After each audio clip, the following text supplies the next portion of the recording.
Oh, they got rid of it. Oh my god. Yup,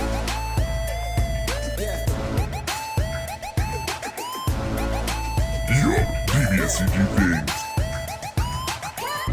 What is up, you guys? My name is Taxon, and welcome back to Yuhp DBSCG thingz. Today, I'm going to be bringing you another exciting video. This one specifically a discussion video on what was just released on this ban list for this upcoming set. With that being said, guys, if you're new here, consider going down, hitting subscribe, and hitting that bell so that you are notified every single time I upload a video. And with that being said, let's go ahead and dive right in. Alrighty, you guys, so diving right in, we got greetings DBSCG fans. Thank you for your continued support of the Dragon Ball Super card game. As always, we continue to constantly monitor and evaluate the state of the game to ensure a healthy and competitive gameplay experience. Through continued testing, observing tournament results, and community feedback, we have concluded that additional adjustments are necessary to facilitate what we believe will lead to a fresher and more diverse meta game and even better version of Dragon Ball Super card game. For the release of Saiyan Showdown, we are adding 1 card to the ban list and 7 cards to a errata list effective November 1st, 2001 worldwide. Alright guys, so let's go ahead and dive right into it. I'm going to scroll down and see.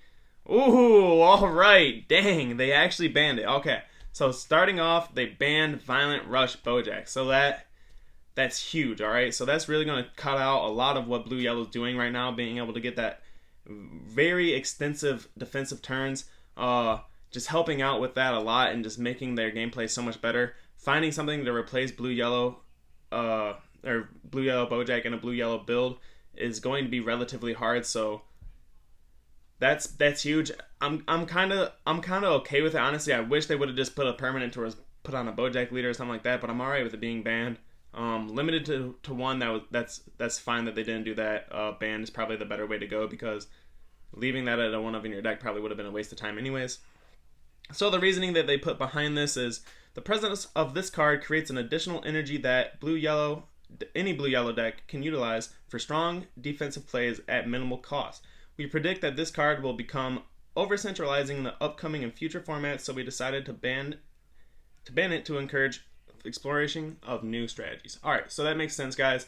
So if you don't realize, like, obviously they're kind of like recreating older sets with these new ones. So like this one coming out right now is recreating Assault of the Saiyans of set 7. So next set should be like set 8, going deeper into multicolored strategies. And if you don't remember, in between set 8 and set 9, we had the Surge format. So I'm assuming we're going to dive right into a multicolor format very, very hard, very, very soon. So that's the reason behind that. I can see that. Moving on to the errata cards. Let's go ahead and slowly get... Oh my god, they hit Zamasu. Alright, let's read what they did.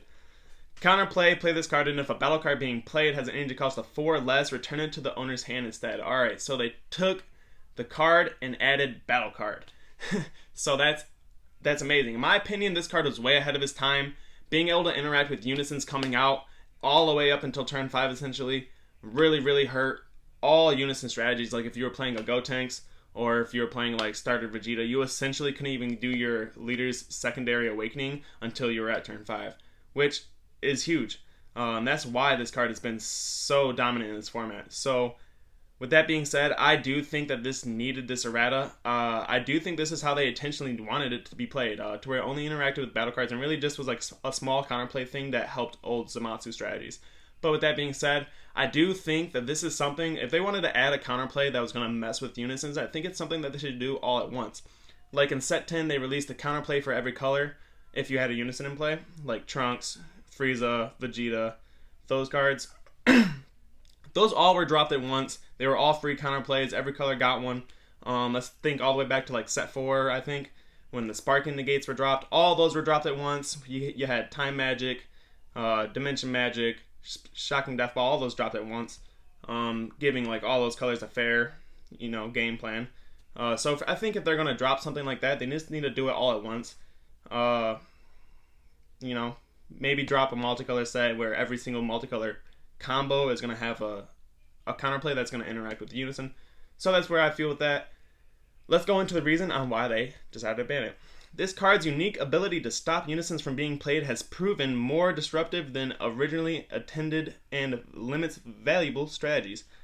We've decided to errata this card to only affect battle cards in order to bolster the amount of viable competitive decks and player enjoyment. So that makes sense to me, guys. Basically exactly what I was saying. It was doing too much for what it was really supposed to be used for. So with that being said, let's go ahead and move to the next card. Wow, they did Galactic Buster. If your leader card is a Bojack Brigade card and you choose one mono... Oh, man. So they just took the mono blue leader part out. Which makes sense to me. I don't think blue really needed this. I honestly think blue should have kept this because blue just really doesn't have much to offer anyways. Plus, it took 2 cards. You know, you had to get 1, charge it. You had to draw into the card to actually use the card from your energy. Not to mention it was also a 2 energy play. I don't think that blue really needed to get hit with this, but to limit it to a Bojack leader, as long as it's not banned. So if you wanted to honestly play the engine still, you can just go back to the Bojack leader, which honestly probably does it better anyways. Being able to play the full Zengai draw card, the other one that bottom decks cards. I just think it was probably better to throw it back onto that than ban it in general. So I'm okay with that. Let's go ahead and read the reason. This card can be used with any blue leader to create an energy economy surpassing its expected use.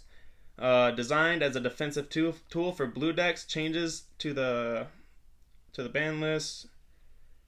Popularize this card. Okay. So there was a lot to read there, guys, so I'm not going to go ahead and read it all. But it basically says that we decided to add this card to Bojack Brigade leaders only to encourage more creative strategies for blue leaders. Which makes sense. If they're going to feed more into blue and just make blue better, giving it more tools, then fine, take Bojack away. But if you're not going to give us more things that are universal to all blue leaders, then probably not do that. But they did it anyways. That's my thoughts on that. Let's go ahead and scroll down and see if there's anything more.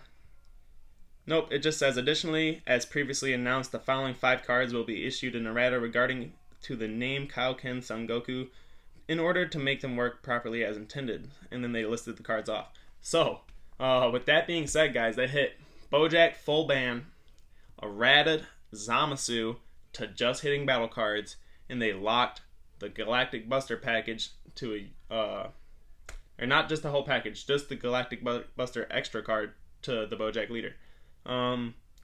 That's huge, guys. Let me know in the comments what you guys think about this. I told you what I think. I'm kind of okay with the way Zamasu was hit. Like I said, if they're going to release a card that's going to interact with counterplays, do it like they did with all these other ones like Homicidal Clones and stuff, the Rip of Life blocker one. All of those were released at once for every color. Let's think even to the counterplay, Rip of Life ones if you're at 4 or less, Super Kamehameha, Focus Breakthrough, all those were dropped in one set.